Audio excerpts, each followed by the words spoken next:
Hi, welcome to Not Dead Yet. Hey. This is our weekly roundup. I'm Dan. I'm Lee. How are you? We're going to chat about what we've been up to this week. So, Lee, what have you been doing? I got reintroduced to tequila yesterday. Okay. Not really something I wanted, but I had introduced Jaeger. And not really great. So, I went to see Dylan Moran in the week. He was fantastic. Where was that? The Orchard in Dartford. Right. Quite a small venue. He's got quite a big tour. He's playing large London venues like I think the Forum and the Apollo. Doing like 2 nights each. So big venues. And he played a little place in Dartford called the Orchard. Is it a big venue? No, it's a theatre. They do panto, that sort of thing. And I think Tom State's playing there soon. And they don't really. It's more. It's a panto sort of theatre-y sort of place. I don't know, 500, maybe less. Yeah. Maybe probably less. No, very good, very funny. It's kind of like you like him. You know we're going to get. Yeah. It was quite funny. Obviously, kind of on topical note. Obviously the election's coming up, so it was quite funny. His descriptions of the different parties. The different parties. Obviously Farage, he said he looks like he's permanently looks like he's going to bomb it.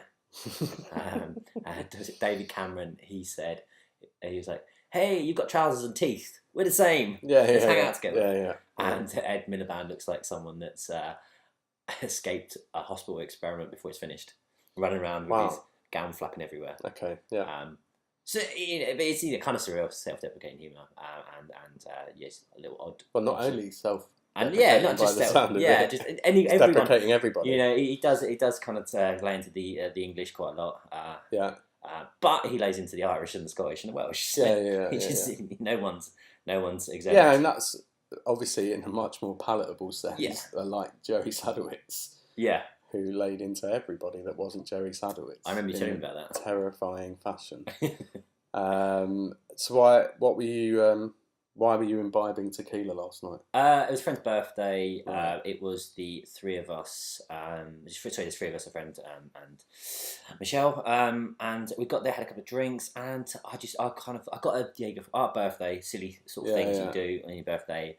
And then he came back after another drink with a tequila, and then it was whiskey chasers, and then it was this morning. Right. Okay. Yeah. So which was good. Good stuff. But I've been doing some DIY around the house. I'm like the least manliest person. Yeah. No, I know. I fixed a tap last weekend. Yeah.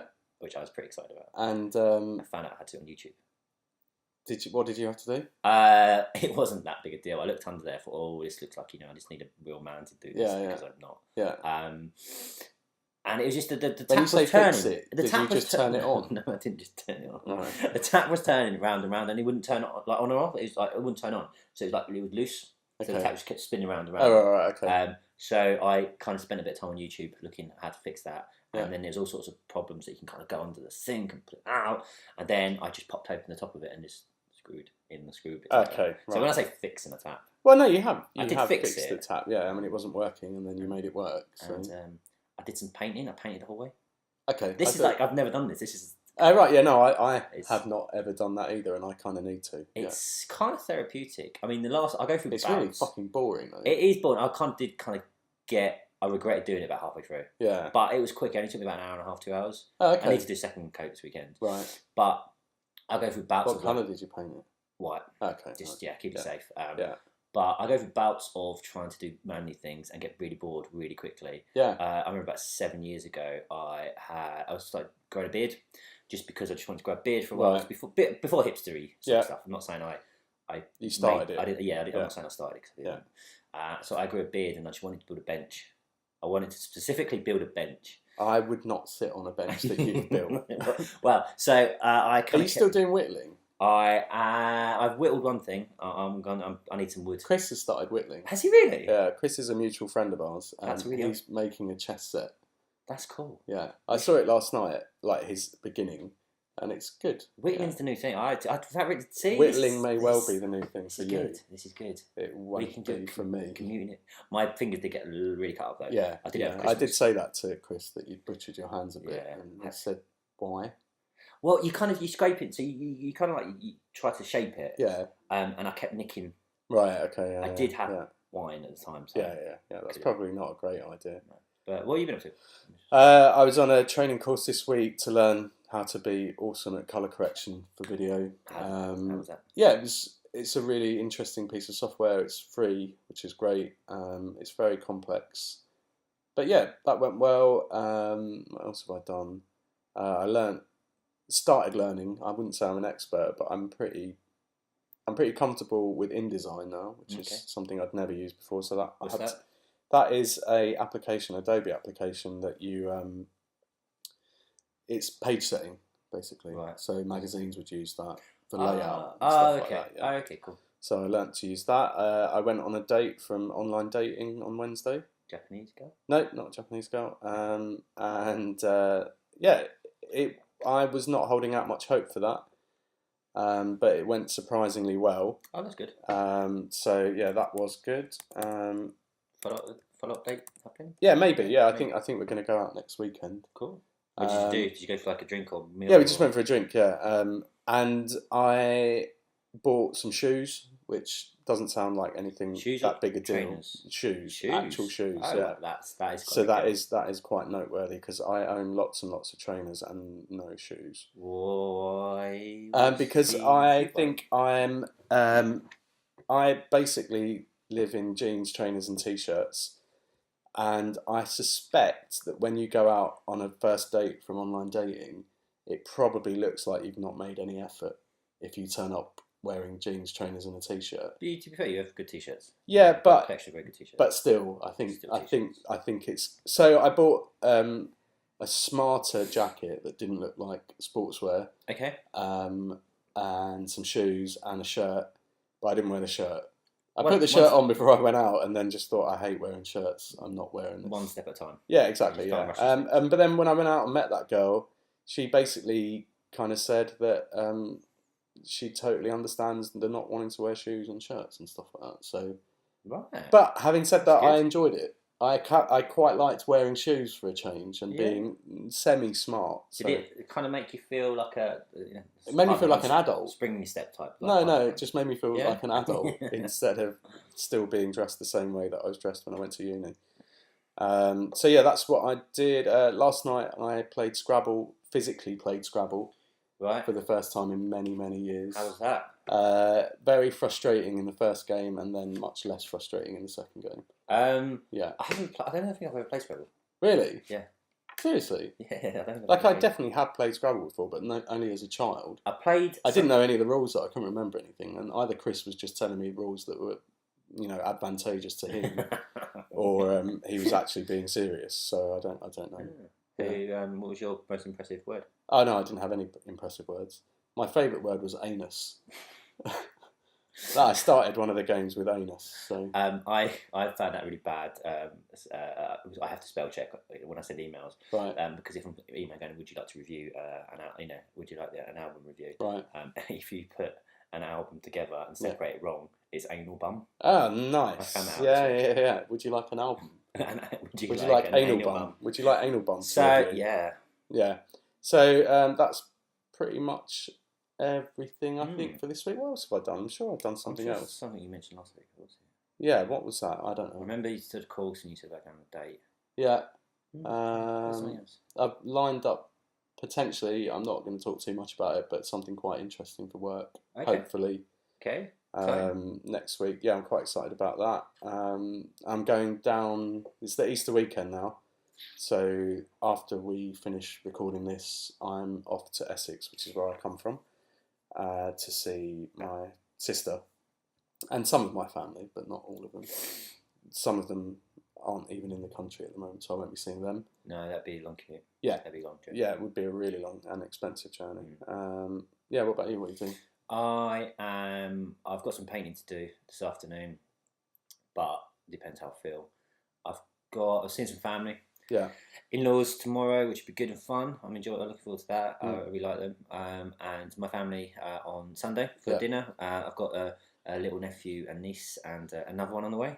Okay. I've got two brothers, so yeah, it'd be nice to spend some time with them. I see my family, reasonably often. Yeah. I like them. Spend time with them. It's good. Yeah. Yeah, one of the things before I went on this date, I am not a skinny guy, and you could go as far as saying I'm a little bit fat.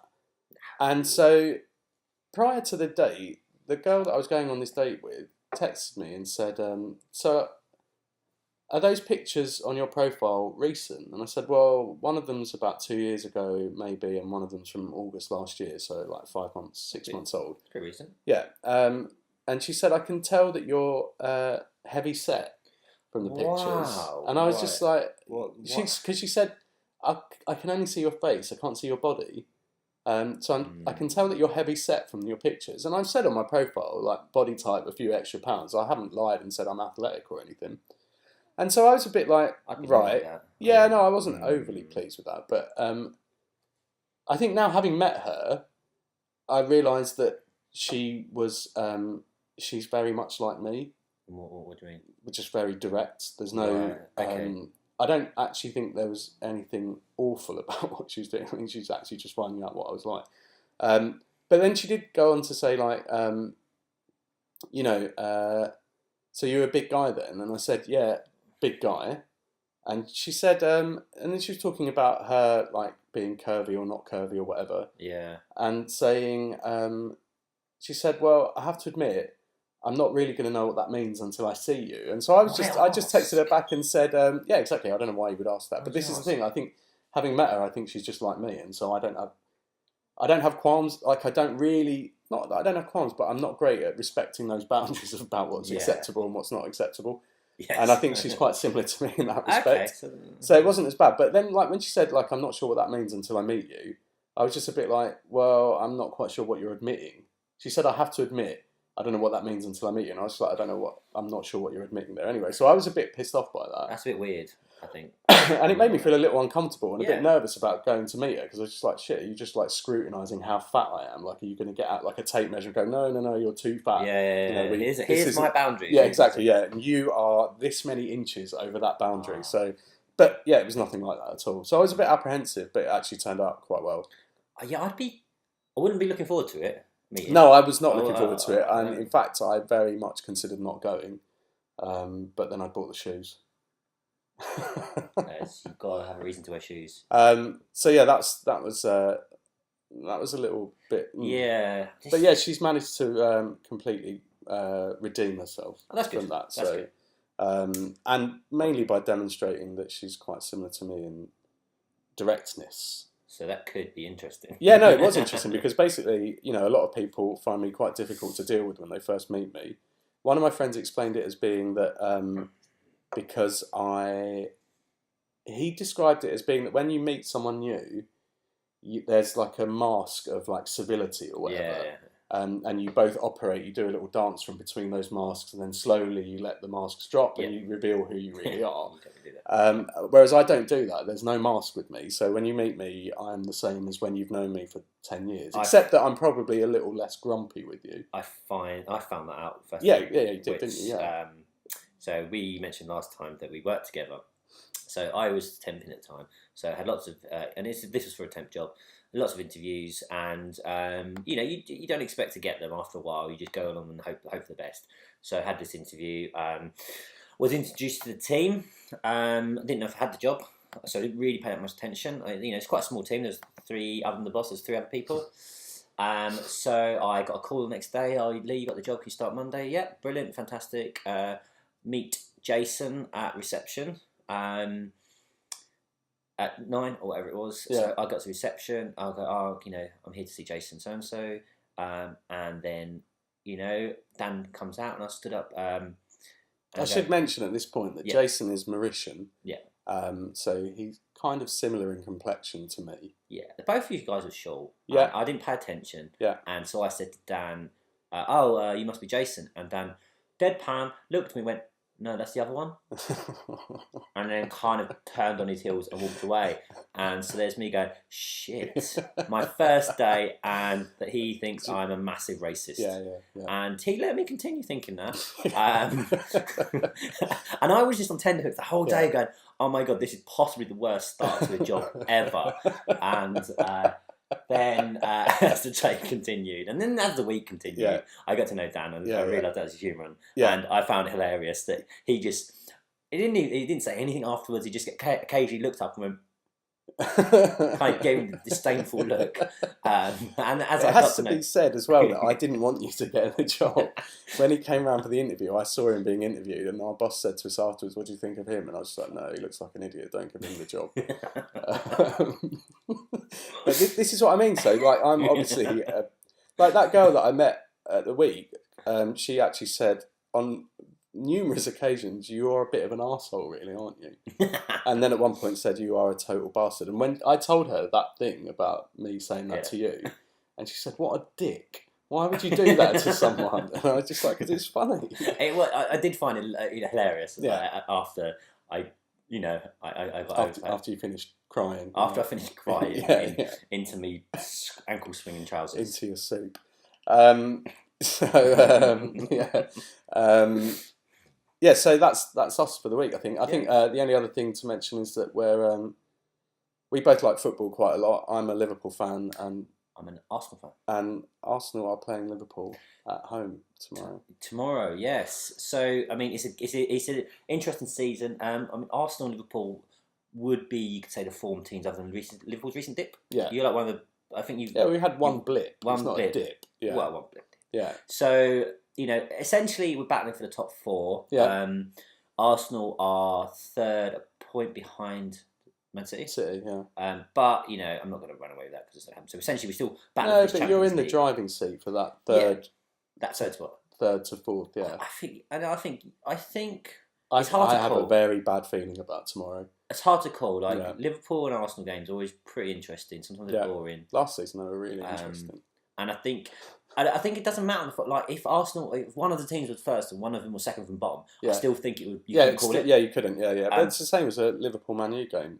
Their form goes out the window. Yeah, totally. Go on. Predict a score. I think that it's going to be 3-1 to Arsenal. I think the same. Yeah, actually, yeah. I'm going to go for 2-1 to be safe. Yeah, but I wouldn't be surprised if it was a draw. I don't want to Liverpool 1, but I think we seem to have a stride among. Yeah. I also just don't think that we're going to be able to cope with Giroud. And we don't have Skirtle at the moment, and he's kind of the best in the air for us. Interestingly, the last game actually, I remember Skirtle had that really bad accident injury involving Giroud. It's quite funny. I mean, Skirtle's a bit of a warrior. He's a tough guy. He's a good player, great player. He does get stuck in. But I remember, so this is in a Liverpool penalty area, I think, or just outside, and Giroud tumbled over Skirtle and stamped on his head. It was accident. Yeah, no, I remember that. It wasn't. I don't think it was malicious. It was an accident. Yeah. But so Skirtle was down for about 7 minutes because he scored the equaliser. Yeah, he did. Late. Yeah, it was. Yeah. So he was down on the floor. Obviously, it could be a very serious injury down the floor. But they patched him up. He played on. And I remember later on in the game, quite funny. Skirtle and Giroud just bumped, and Giroud rolled around the floor, his head. I'm like, even as an Arsenal fan, you've got to be joking. You've just stamped on that guy's head. Yeah. And he's still playing. Yeah. But interested on the whole Liverpool Arsenal thing. What do you think about Raheem Sterling? I can totally understand why he's holding out for more money. In my job, I want as much as I can get paid. Yeah. That's why you work, to earn money. So I totally get that. I don't really expect loyalty from players anymore. However, in this instance, I genuinely think that it would be best for him to stay at Liverpool, take the $100,000 a week, which is no small amount of money, but it's up from 35, isn't it? Yeah, but the main reason I'm saying that is that he's inconsistent at the moment, and if you take a contract at another club where they're paying you 150 plus grand a week, you're expected to perform every week. Gareth Bale. Yeah, and if you don't, you'll get dropped. At the moment, he's getting quite sympathetically treated. So when he doesn't play well, he still plays next week. Yeah. And admittedly, that's because he's one of our better players. But still, I think he's getting the nurturing that he needs at this club. If he goes to another club, I think he's just not going to get that time to develop. And the other thing is as well, he's only 20. I mean, he can spend 4 years at Liverpool being nurtured, developing, and then those contracts are still going to be on the table for you then. If Liverpool might pay you more then, or you can go to another club and earn megabucks, and you'll probably warrant it then as well. I mean, I know there's been talk of him, Man City, I think, being interested. Obviously, there's only a few clubs that can afford him. I think he would disappear in the squad of Man City. I don't think he'd get any games. If he goes to Madrid or he goes to Bayern, he's not going to get. he will have a dip in form, and then he's going to struggle to get back into the team. And I don't like. And obviously, I'm biased because I'm a Liverpool fan, and I'd like him to stay because he is one of our better players. But for his own development, I would think that it's better for him to stay where he is, even if it's only for like another 2, 3, 4 years. I think another 2 years. I think another 2 years. Empty vote. I mean, and there's talk of Arsenal being potential. I mean, he'd fit into the Arsenal team. I think he'd he's that fit fast, into most teams. skillful player that I think Walcott's kind of maybe would maybe make way for him. Yeah. But I don't know. The thing is, like, if he was a young Brazilian kid, no one would be questioning that. No, of course. Because but then that's because they're held. English players are held to a different standard, aren't they? And there's that whole thing about loyalty and stuff like that. I don't buy that anymore. No. I mean, no. The romantic part of me expects that. But you got offered a job. It's a job though, and that's why you go to work, to earn money. If someone said to you, right, I know that you're earning 30 grand a week there, but if you come and play for us, we're going to treble it. Yeah, I would say yes. Well, you look at Danny Welbeck. Obviously he come through the youth system, Man United, and he admits being a Man United fan. Yeah, but it was a point where he, for his own development, he would have been shunted down the substitute bench. Yeah. And eventually probably gone to some sort of mid-table team. Yeah, so he left at a good time with Arsenal when where he could play regularly, and develop himself and. So that's it. I just think that he should just stay where he is. But another 2 years. Let's see what happens. Okay, so that's I think everything for our weekly roundup this week. Make sure you check out our music and film editions that we're going to be doing every week as well. And you can contact us at hellonotdeadyet@gmail.com. That's the one. And what's our Twitter again? It's at hellonotdeadyet. At hellonotdeadyet. So you can follow us on Twitter as well. And if you like what you're watching, and if you are watching, if there's anyone watching, make sure you hit the subscribe button. And comment. Let us know what you think. Be as direct as you want. I'll probably get upset, but you're I'll just find it quite funny. Yeah. Okay. See you next week. Bye. Bye.